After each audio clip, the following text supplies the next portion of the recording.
Hey YouTube, Mr. Slush here. I wanted to bring you out yet again. I'm still working on this fruit bounty that I received from my local church distribution, and I am now working on some mangoes. So I wanted to show you a couple ways that I propagate mango.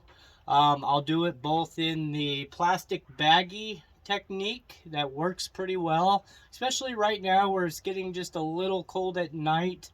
It's not the most opportune time to be propagating mango, but I'm working with my situation and what I have on hand. And so I have propagated mango in the fall before. I just have to take a couple extra steps with the soil that I'll be using. I'm going to put it on a heat mat inside of my greenhouse just to give it that extra little bit of heat at night. During the day, I'm right in the 80s to low 90s temp inside the greenhouse, so it's perfect conditions. It's nice and humid in there. So, you know, besides the night temps, which I should alleviate with the heat mat, or at least help, it should work fine. So I've got several mangoes here that I've enjoyed. I love mango. It's one of my all-time favorite fruits. I love to dehydrate mango and just eat it as snacks or put it away. But I've got a couple pits here, and I just want to show you two different ways. So if you have a knife, just clean as much of the pulp off as possible.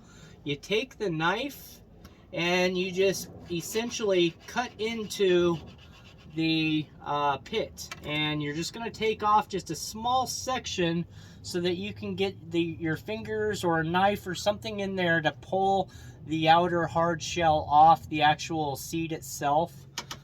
So I've gone ahead and I've cut into it. Let me see if I can rip it open here, and there it goes. I got it. So sometimes they're a little tricky, and sometimes I will need to cut into them with a knife, but I figure usually if I just get my two thumb nails into where I cut with the knife, I can just pry it apart. And for me, that's the easiest means. But for other folks, sometimes you'll have to just kind of work your knife in and just kind of cut it open. It's not the easiest task, especially with it having pulp on it. It's a little slippery, but it's usually pretty doable. So I've got one out, and this seed looks really well. It's not dark, it's not discolored. It looks very viable. So as you can see here, it's a nice white seed. It's not dark, it's not discolored. Usually if they're dark and discolored, they're usually old and no good. You have to use these seeds right away. They're not going to sit on a shelf. They have zero shelf life. If you leave them out like this, they'll probably be non-viable within 24 hours. I mean, you have to use them right away. So I've got one, and for my second one here, I'm just going to cut into it. Just take off a nice little slit. Helps when you have a really sharp knife. And I'm just gonna pry it open. Oh boy, oh, we are in luck. Wow. Wow, wow, wow, I scored. I scored, look at this. This one already has roots. Look at that, isn't that beautiful? This one is guaranteed. I don't even have to wait. And so what I'm gonna wanna do here is this flat side, or the fat side, is going to go down, and so the roots are going to come down here, and then the plant itself, you can see it's already wanting to come up, and it's going to come straight up. And so this is the one I'm going to put into the soil because it's already rooted, so it would be pointless to put it in the plastic baggie at this point in time. So I've got my container here. It's just I think it's a gallon size container. Make sure you mark it mango so you know what you're doing here. And I've got a good 3 inches in here. I just want it below the soil surface. It doesn't have to be deep. I just want it nice and covered, but it's just right underneath the soil surface. And so I'm gonna add just a little bit more soil to this. Actually, what I'll do here is I'll just put it right in the center, just like so. Being nice and friendly with the roots. I don't want to damage any of the roots. It's a pleasant surprise when you open them up and they already have the roots going. It's just, that saves you a good week of checking it, and you just know for sure you're going to have a much better success rate. And these aren't always guaranteed to take. So you just have to, it's a numbers game. You just have to keep doing it, and eventually you'll get some that take. Now just keep in mind, as I'd mentioned, if you saw my pomegranate video with the seeds, these are not going to be true to the mother. So they're going to be unique. They're going to be different fruit. They may be inferior, or they may be a better quality. And it's going to take a lot longer for this tree to fruit. So what you're going to want to do is, if you have a mango that's a known cultivar, you'll want to just graft onto this once it comes. But what I like to do with my seeds is I only graft on a known cultivar onto one branch. And so I know for sure the tree has got a good fruit on it. And then I'll leave another branch for the seed fruit. And then so once it's to maturity to where it's bearing fruit, I'll try the fruit, and if it's good, then I've got a great branch to start propagating from there and graft onto other trees. If it's an inferior quality fruit, then the tree's already established, it's already got a known cultivar, you can cut that branch or graft onto it. So that's how easy it is. You're not losing anything by propagating the seed, and you're just and you never know, you may come across a excellent variety that you can name after yourself. So what better way is there than that? So I've got my mango in here. I'm gonna water it, and so that is it for the seed. That one's real easy to do. Like I said, I just want to make sure that I keep it nice and heated. I've got a heat mat in my greenhouse, and then I'll set it on that, and it should be okay. Okay, so for the baggy technique, let's see, I've got dirty hands here, which isn't optimal. Let me wash my hands, and I'll be right back with you, because this one's a little bit more intensive. So I want to have nice clean hands when I do this, and I'll walk you right through it. I'll be right back. Okay, YouTube, I'm back with you. Got clean hands, and I've got the mango here. Thank you for your patience. So I've got the mango pit here in my hand, and it's fairly clean. This paper rind that's on it, if you can see that, it's on both ends. It's best to remove this because our biggest enemy with the baggy method is going to be mold. So if you've ever propagated mango from the pits via the paper, the plastic baggy, you'll know that more times than not, it's just going to develop mold, and then it's going to be non-viable. It's not going to work. So the best thing is to work with it to where it's got as little organic matter as possible. I'm going to show you a couple tricks that I know of that I've used with much better success. And it's going to help you propagate mango with a much higher success rate. I would say probably 60, 70, possibly 80% versus say 25%.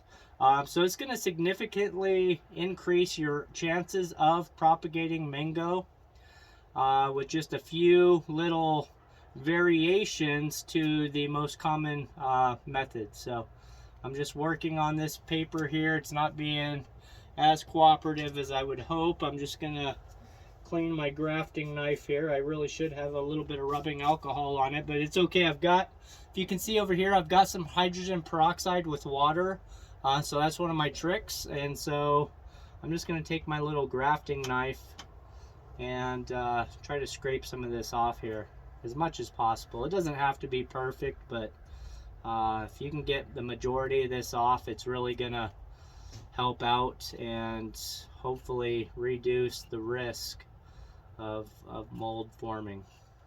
And so this one, because it's cold, it's not cold, but it's, you know, in the 40s overnight, this one I'm going to take inside, and I'm going to put it in a dark and warm spot. So ideally, like the cupboard over your refrigerator. Some folks will put it on the refrigerator with like a cloth on it, you know, like just a little towel cloth, something like that, just to make it nice and dark. But I usually put mine in the cupboard over the refrigerator because nobody ever opens that door, and you know, it's just a good spot up there. Just don't forget it. So okay, I've pretty much got the paper cleaned off. I'm looking pretty good. So what I want to do here is I poured some hydrogen peroxide in with some water. And so this is more or less going to be my disinfectant, and it's going to prohibit the mold from forming on the mango itself, but also in the baggie. And I'll show you one other step too. So I'm going to dip the mango pit inside of the hydrogen peroxide. And a lot of folks, or if you've ever done this in the past and you watch videos, they'll use paper towels and they'll moisten a paper towel, and then they'll put the mango pit in paper towel and then fold the paper towel on top of it. That method just invites the mold to come, so it's really not the most preferred method, and that's largely where the issue is coming from, is the paper towel, because it is organic. So if you take some cellophane or some plastic wrap, I've got the Great Value Wally World plastic wrap here, and you just take a nice long slit out of it, and you just kind of roll it up and then put it in like a circular form here. Now, as I showed you before, when it roots, it's going to want to root from this end here, and then this end's going to shoot up. So really, ideally, what I want to do is I just want it to sit in here with this bottom edge kind of sticking out, just like that. And so this cellophane, I'm gonna just wet it so it's nice and damp, just like a paper towel. And it's got the peroxide in it. It's damp, so it's gonna serve the same purpose. And then I've got a baggie here. And so I've got today's date on the baggie. And so I'm just gonna open it up. I've got it nice and wet. And so open up the baggie here. I'm gonna drop it in. And then I just want it to have a little bit of air in there. Let's see, that's gonna be perfect. So, you know, don't blow in it, because that's really not air. You know, it's not oxygen when you're blowing into it.